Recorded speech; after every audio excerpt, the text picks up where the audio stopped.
Welcome back, everyone. All you beautiful living people out there. You beautiful living people. Welcome back. We are going to shorten things up today. Bear's going to talk for about 25 minutes. And we're going to maybe ask him some questions, but we're going to listen to some certain points. We have some questions at the beginning too, that we want to just have Bear keep in the forefront of his mind.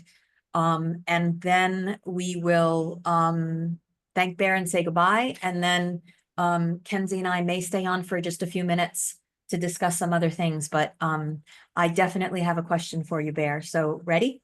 Yep. Sure. Ready. Okay. Fabulous. All right. So first of all, one thing that I really want to make it clear, there are some really foundational truths that your victory reveals to the world, right? Number one, that a living man with a brain who's willing to put in the time and the intention can win. David and Goliath. This is a perfect modern day example of that. You did it pretty much by yourself. I almost said simultaneously. You did it yourself. You stuck with it. You did it. An individual. You know what we do matters. One person, and I hate to say the word person, but one person can make a difference. Two, that words really matter, and by us being not educated, we are essentially misspeaking all the time. And this is a really important point because I think we have gotten so complacent and so dumbed down. And this is another example of how not knowing can hurt us. So that's really crucial because it was your command of language and your recognition of what words mean that enabled you to overcome. It also suggests how dangerous the dumbing down of education has become. Mm-hmm. The fact that words don't matter, intention matters, is not just an oxymoron. It's just moronic because because our language does matter. The words that we think, the things we think and the things we speak are actually turning into physical matter. Right. Words are insanely powerful. And so it is critical what we both intend and what we, what the intention is and the words that we use to demonstrate that intention and to help bring that intention into creation is very, very important. Yes. Yeah. Yes. Yes. All right. Next point. What cops believe, what they're taught is incorrect. And this is a major problem that we are all across every aspect of society. They believe something that is not true. Right. And they continue to enforce things that are not true. Right. And I absolutely believe that the primary reason that police go into that role, they seek that job, is because they want to help people. And at the end of the day, by enforcing things that are not true and continuing the lie and perpetuating, this fraudulent system that we're in, they are causing harm. And I don't think that is their intention. Right. And No. I really feel it's not intentional. They were miseducated. They are intentionally miseducated. Right. Right.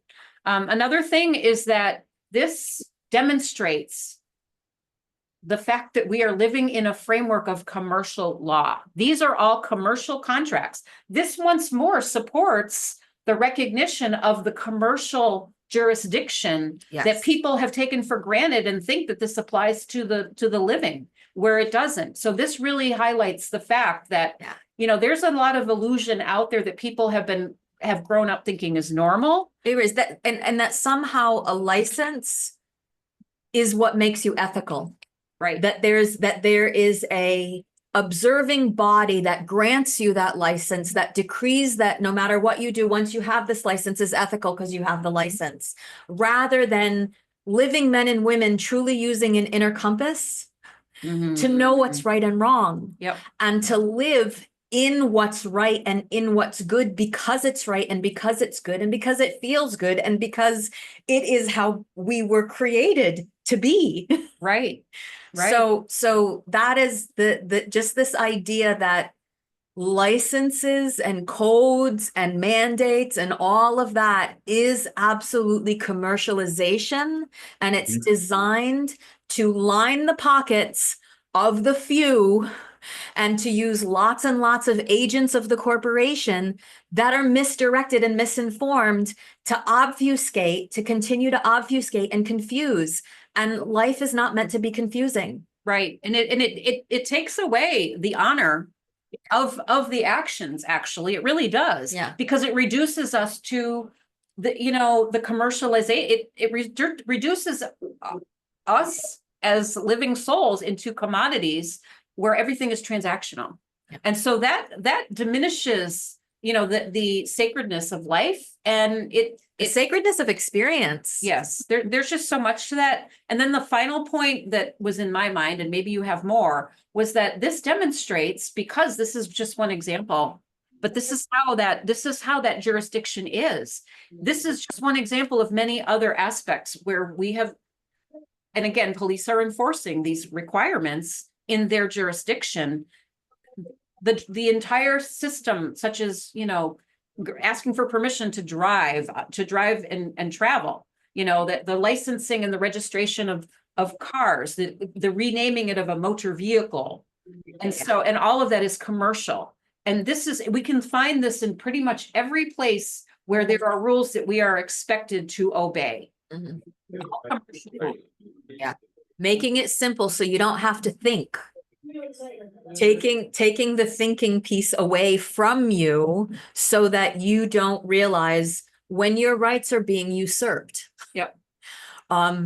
So those are the points that we wanted to hit on. Right. And if we can start with something that you had said that I was a little confused by, if I can ask for clarification at the Sure. beginning of your talk last week, you had said that I believe you said something to the effect of you were not on Massachusetts, but you were a citizen of New Hampshire. So So does that mean you're papered up and that you're an American state national of New Hampshire? here's what I said to the jury as the first statement of my presentation. I told them that I am a citizen of New Hampshire residing in Cheshire County. And the reason I use those words is because, as you know, the Constitution has the 14th Amendment citizen, but also an Article 4 citizen. The Article 4 citizen is a citizen of the state, and the 14th Amendment citizen is a citizen of the United States. And the citizen of the United States means one who's born or naturalized in the United States and subject to the jurisdiction thereof and of the state in which they reside. So you have to use that word reside appropriately with respect to your county, not with respect to your state. And you declare yourself as a citizen of your state residing in a certain county. That's how legally it is the best way to present it. So that's legal. That's a Yeah. legal presentation. That's not a lawful presentation. That's And that's the difference. There's a big difference there between what you just stated and American state nationals, because citizen means something very different to American state nationals. Yeah, there's two citizens though. Yeah. There's two citizenships, and American national is equivalent to a state citizenship, which is an Article 4 citizen. So it's exactly the same. No, well, citizen as, correct me if I'm wrong, anybody out there, correct me if I'm wrong. The way that I understand citizen for American state nationals is that we are taking on responsibilities for the people, Yeah. and then we are accountable to the people in a governance type of position. So if I'm accepting a role on the Massachusetts Assembly, then I am beholden to the people to make sure that that all of my actions are by the people, for the people, of the people, right? Right. That Yeah. As a body. right, as opposed to Yeah. as opposed to an American state national that is just a free The Article living, 4, right? right. We do say we're Article 4, Section 2A. So Yeah. free living men and national. women. Yeah. Sure. All right. Well, I mean, regardless of what I called myself, I don't think All day, right? Spin around. And I would love clarification, because there are there are lots and lots of pieces Yeah, of the obfuscation that is still confusing to me, yeah. that I am doing my best daily to do reading and to do watching of videos Right. to So, clarify. Let's go back to the meaning of words, because you talked about the meaning of words. And for that, I would start with the Bible, where it says, you know, in the beginning was the Word, and the Word was with God, and the Word was God. Right? So words are very, very important. That's the And vibration. Yeah. now that's the first step. The The breath second of step life. is that where do we get these words from? Okay. Now I've compiled a paragraph on this issue, and it talks about the controlling words of the Constitution. I'm going to quote the Supreme Court in everything I say from now on for the next paragraph. So it is elementary law that every statute is to be read in the light of the Constitution, McCullough versus Virginia. And every word must have its due force and appropriate meaning, and no word is to be regarded unnecessarily used or needlessly added. William versus United States. The Constitution is a written instrument. As such, its meaning does not alter. That which it meant when adopted, it means now. South Carolina versus United States. Words must be read with the gloss of the experience of the men who framed them, and would receive the significance of the experience to which they were addressed. A significance not to be found in the dictionary. Okay, that's a very important point. In other words, if you can't find the meaning of words in the dictionary, it comes from the Constitution. So whatever words you use, whether you call yourself a national, a citizen, whatever it is, you have to use it with respect to its original meaning in the Constitution. That's because since Congress cannot invoke the sovereignty of the people to override their will as described in the Constitution, see Perry versus United States, Congress cannot, by any definition it may adopt, to redefine the meaning of words used in the Constitution, since it cannot by legislation alter the Constitution from which alone it derives its power to legislate. See Eisner versus Macomber. So therefore, the Constitution is not just a supreme law of the land. It is the dictionary by which all statutes must follow. And this is an extremely important point because the word, for example, the word arms, you know, there's no definition of the word arms. All they can do is to define something called firearms. You see what I mean? And then they can regulate the crap out of it, whatever they define. But until they define it, they can't regulate it. So there are several words in the Constitution which are of critical importance. The first is arms, right? The right to bear arms. The second word is a word that people don't like to use. It's the word house, all right? If you go to a realtor, they say, hey, I'm going to sell you this home. I'm going to go show you a home inspector. I want to do this. And they're always using the word home. Or if you go to the courts, they always use the word residence, right? But the real word to use is the word house, because you have a right to be secure in your houses, persons, property, and effects, papers and effects, right? And then of course, there's also the word property. The word property can mean one of two things. It can mean Article 4, property belonging to the United States, or under the Fifth Amendment, private property which may not be deprived without due process of law or taken without just compensation, right? So whenever they use words like property, um, you know, arms, house, income, okay, if the courts are using those words, they usually intending it to belong to them. So if you say, I have to pay a property tax, what are you really saying? You have to pay a tax on the use of government property. And that's the truth, because if you look up the definition of your house in Mass General Laws, Chapter 59, Section 2A, they define not a house, they define a type 1 or class 1 residential property to mean a rooming house or bed and breakfast home. And that is how they tax, that's Commerce. how they tax you, because they have converted your personal and private property and your constitutionally protected house by renaming it something else. And when they do that, they put it into the commercial sphere Because Mhm. now you're running a bed and breakfast home, you get to be taxed or excised on the privilege of running a business. And unless you rebut that, you're subject to the tax. See what I mean? Yep. Now the whole thing behind the word license, as I was talking about before, and I'll look this up one more time. You got to go to the Mass Constitution, which I'm gonna pull up right here, and then under Article 6, um, I'm pulling it up. It's taking a second. But anyway, under Article 6, a privilege is something that you receive in consideration for your service to the public. Okay, so a privilege is a license. A license is a privilege. If you're driving, you're serving the public as an employee operating a motor vehicle in commerce for consideration or some kind of payment in the regular course of business. That's exactly how the words of the statutes run. Okay. If you have a license to carry, you're carrying a firearm for the safety and security of the public. Okay, and obviously most people are not doing that.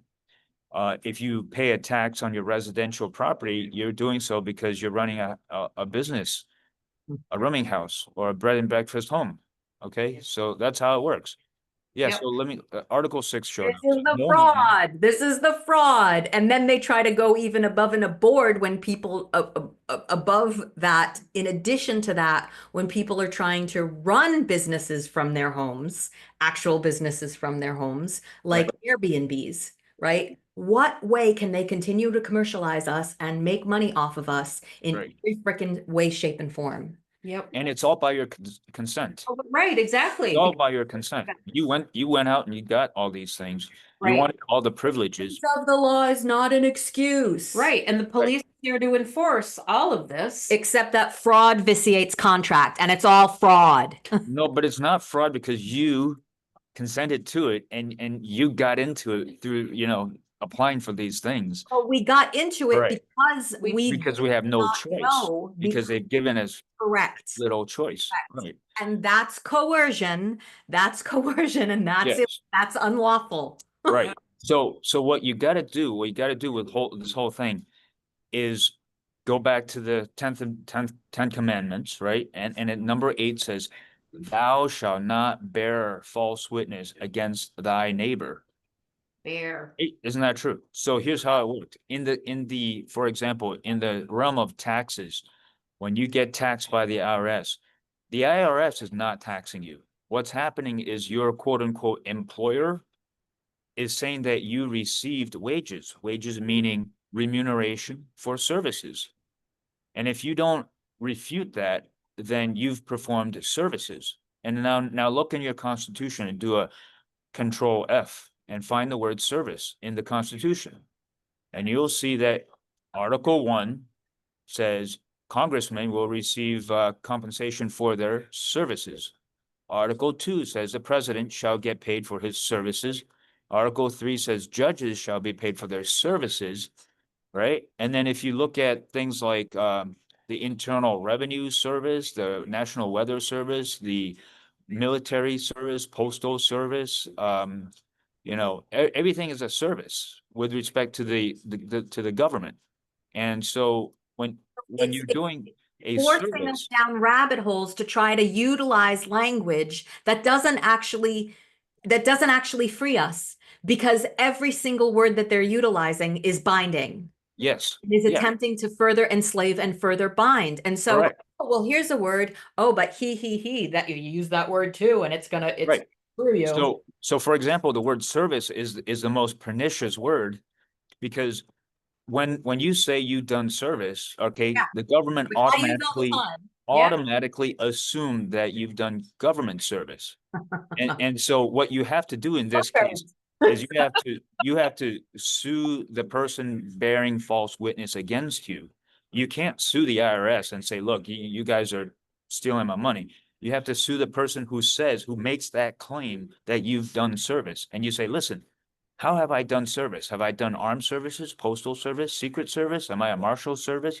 I'm in the housing service, in the, you know, economic research service, postal inspection service, Indian services, you know, agricultural services, food and safety inspection services, immigration, naturalization services. What service by In Massachusetts, the bindingness of people who are independent contractors, the way that they bind you is absolutely. I'm Well, just they don't. continue, please. So when they bind a contractor, they bind it with respect to the only contract which they have jurisdiction over. And what contract is that? It's the contract you have with government. So if you are an independent contractor, by definition, you have a contract with the government. And that's how they can tax you. Specifically, they use IRS code 1402, and they define the term net earnings from self-employment. So if somebody asks you, do you have net earnings from self-employment? The answer is no, unless you work for the government. And the reason is the term net earnings from self-employment means the gross income derived from a trade or business. And then if you look at section 7701, the term trade or business includes the functions of a public office. So if you have self-employment, by definition, you're serving a public office, and that's how they get you for the IRS as a independent contractor. I am probably, when we get off, gonna swear for about 30 minutes straight because this. I'm not making this up. You just look up the Thank code. you for sharing. Thank you Yeah. for sharing that, because all of the ways that I, over the last several years, have believed to be living in honor and working in honor and being able to make my obligations, my rent, my bills, all of the things that we shouldn't have to be paying for, but we are paying for in order to make those as an independent contractor, Well, you're violating the law. thinking that I'm utilizing language in a way that keeps me free. No, you're actually bearing false witness against yourself, and I'll tell you why. So this is insane. Go to go to IRS code, all right, 26 USC section 162. It's called a business deduction, okay? You can deduct your business expenses if those expenses are in the course of your trade or business. Only if it's in a course of your trade or business.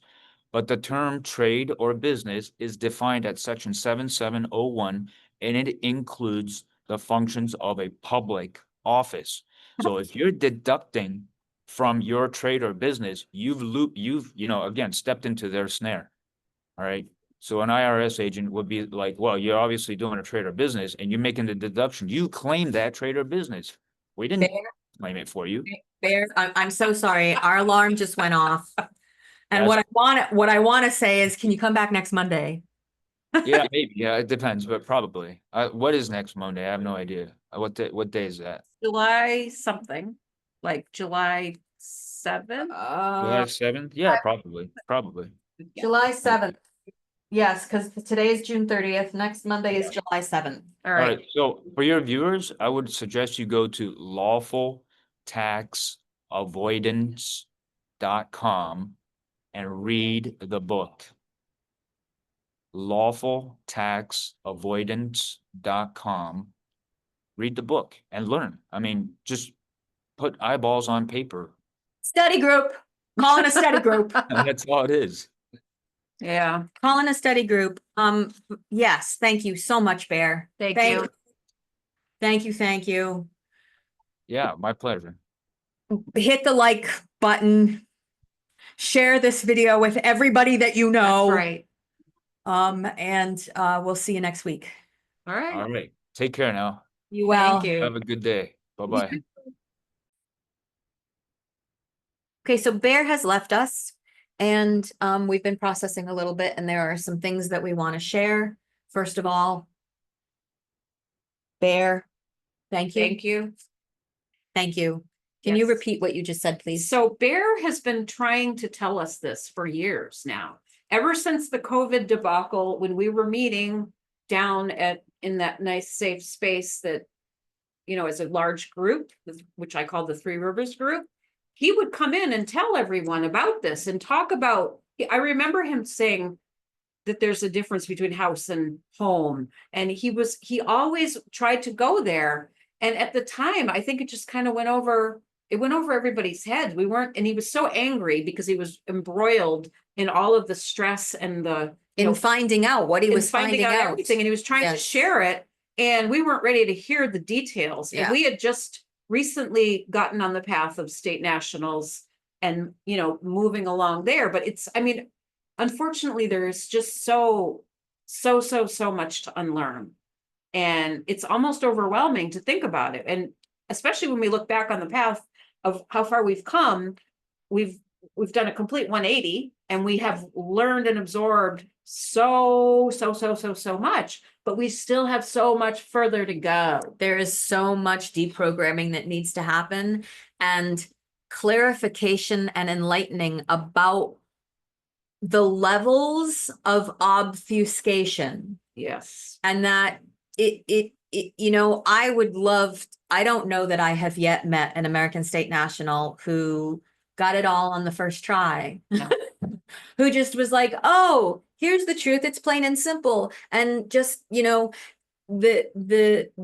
path that I believe most of us have gone down is this, oh my gosh, what the heck have I been agreeing to? Get me out of that. Yeah. Now I'm out of that. Okay, what do I do? How do I figure this out? And it's 2 steps forward, or 1 step forward, 2 steps back, 2 steps forward, 1 step back. It is that continual realization of needing to be willing and able to realize mistakes Yeah. and errors and misunderstanding Yeah. in order to get to clarification, and the obligation that we all have to continue to be willing to see the error of our ways and to course correct. Right. And what it means to course correct. And then just thinking, I was just saying to Ken's, all of the conditional acceptances that I've sent out that right now have bound me in such a way that I don't want to be bound as a free living woman. Yeah. That I was not created to be bound by or in those ways. And so I have to correct that. And so before I jump on the bandwagon and attempt to correct it, I have more studying to do.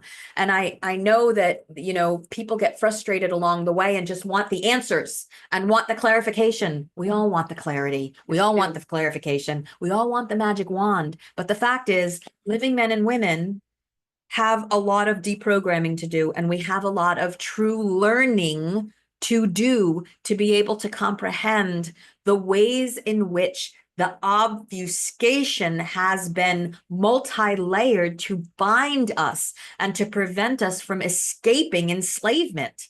And so we have learning to do before I'm ready to move forward. And I just, in the meantime, have to continue to accept the error of my ways. Right. Right. And we also have to recognize too that people that listen to the media, people that are out there living a mainstream life that haven't woken up to what's been going on, are being continuously bombarded with programming, with mind control, subliminals, frequencies, and also hypnotic language patterns. Yeah. People are continually being fed lies, all of these agencies. Well, first of all, just having worked in a state agency during COVID, when all of a sudden the yearly required re-education that we had to sign off on and re-up every year, what the so-called mandatories. And I was actually having this conversation yesterday. In the past, for all the other years prior to the COVID era, working for the state, every year we'd have to refresh on diversity and privacy, confidentiality, browsing, those type of things. And then all of a sudden, when COVID started, there were multiple and redundant videos, slightly different look, but the same message we had to continuously go through and agree to. And it was during that time, it absolutely ramped up. There was probably 3 times, maybe even 5 times the amount that we had in the past. And at the time, a lot of the people, my coworkers and I, we thought, well, maybe they're looking for a different contractor and they're trying out different educational formatting from different companies. Who knows? Well, I did some research and learned that it was one company. So it was just redundant messaging in different formatting. And I was that was when I recognized that there was actually hypnotic language patterns and probably They're all subliminals embedded they're within all it. programmed subliminals. So any person, any individual, every living man or woman who is working in a role for a government agency, whether it's municipal, state, federal, it doesn't matter. They are being bombarded with this mind control, and it's a reinforcement patterning. And it especially began to ramp up during COVID because it was so essential for the government to enforce all of their tyranny, and they required the assistance and the compliance of the workers to push and continuously Police each other. to drive that narrative forward. And so they had to up that mind control. Yeah. Since I left, I don't know if it's Yeah. still going on to that degree, but it definitely did. COVID definitely flipped that intention into high gear. And so this is what we're up against. This is why they talked about, the WEF was talking about revoking the Nuremberg Code, that that prevents medical experimentation on the populace, on the people. And it also, the sheer mind control around turning in your neighbors, Mhm.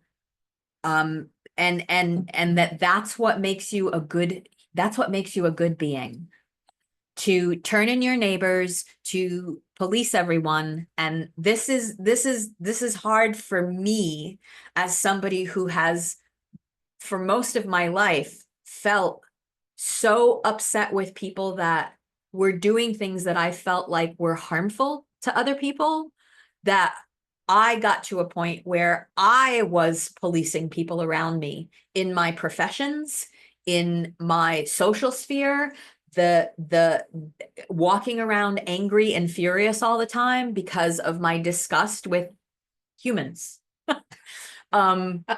There is so much shattering right now taking place, and I thank the natural frequencies that we are being bombarded with, that are helping to bring those, the frequencies of love, the frequencies of harmony, the frequencies of compassion, the frequencies of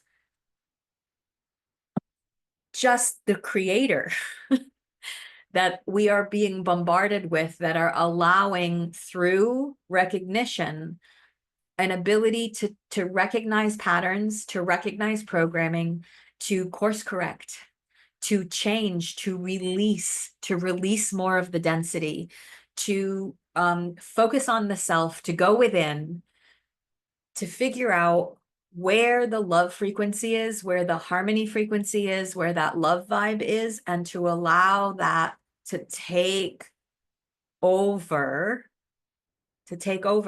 truly, right? To find out where your soul's vibrating and where you want your soul to be vibrating. The language that you use, the way that you interact with your environment, with your animals, with the animals around you, with the people around you, with the 4-leggeds and the 2-leggeds and the 6-leggeds and the multi-leggeds and the no-leggeds. How are you interacting with the beings in, on, and around the planet? Is it from a place of love and respect and an understanding of mutuality? Or is it from a place of wanting to enslave, of being a predator, of wanting to cause harm, right? Because that stuff is going away. That stuff is going away. To the degree with which it has existed here, it is going away. And so hopefully this video I'm going to stop my tangent. This video is helping you to start examining the systems around you and the systems that you've internalized to be able to course correct. Yep. And to be able to make more informed choices about who you want to be and what you want in life. Right. And walk away from the media because we don't know what's in there, but we know that it ain't good. Just saying.